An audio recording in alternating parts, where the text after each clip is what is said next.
بسم اللہ الرحمن الرحیم اللہم صلی علی سیدنا و حبیبنا و نبینا و مولانا محمد مبارک وسلم۔ معزز ناظرین، السلام علیکم ورحمۃ اللہ وبرکاتہ۔ آج کی یہ مختصر گفتگو ہمارے ان نوجوانوں کے نام ہے جو اسکول، کالج اور یونیورسٹی کا رخ کرتے ہیں اپنی عصری تعلیم کے لیے۔ معزز مسلمان نوجوانوں، ایمان بندہ مومن کا سب سے بڑا سرمایہ ہے، سب سے قیمتی متاع ہے۔ اس پر پہرا دینا، اس کا تحفظ کرنا اور اس کے لحاظ سے ہمیشہ محتاط رہنا، یہ بندہ مومن کی جملہ ذمہ داریوں میں سے اولین ذمہ داری ہے۔ ایمان دل کے تسلیم کر لینے کو اور زبان سے اقرار کر لینے کا نام ہے۔ یہ دونوں چیزیں پائی جائیں تو ایمان جو ہے وہ اللہ تعالیٰ جل وعلا اور شریعت مطہرہ کے لحاظ سے قابل قبول جو ہے وہ سمجھا جاتا ہے۔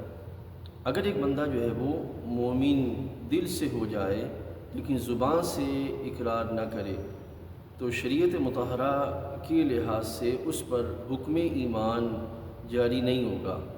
حکم ایمان تبھی جاری ہوگا جب بندہ جو ہے وہ دل سے ایمان لانے کے ساتھ ساتھ زبان سے اقرار کرے۔ اسی طرح جہاں ہمیں زبان سے اقرار کرنا یہ ضروری ہے، اسی لحاظ سے اس کے مخالف ہر وہ عمل یا ہر وہ نظریہ یا ہر وہ عادت یا ہر وہ طریقہ کہ جو اس ایمان کی منافی ہے یا اس کے مخالف ہے یا اس کی نفی کرتا ہے، اس سے بچنا، اس سے پرہیز کرنا، اس سے احتیاط رکھنا یہ بھی ضروری ہے۔ کیونکہ جب ہم نے کہا لا الہ الا اللہ تو یہاں پر آگے پھر ہمارا جو ہے وہ مزاج نہیں چلے گا، ہماری دوستیاں نہیں چلیں گی، بلکہ یہاں پر جو ہے وہ آگے اسی ایمان کے تقاضے چلیں گے۔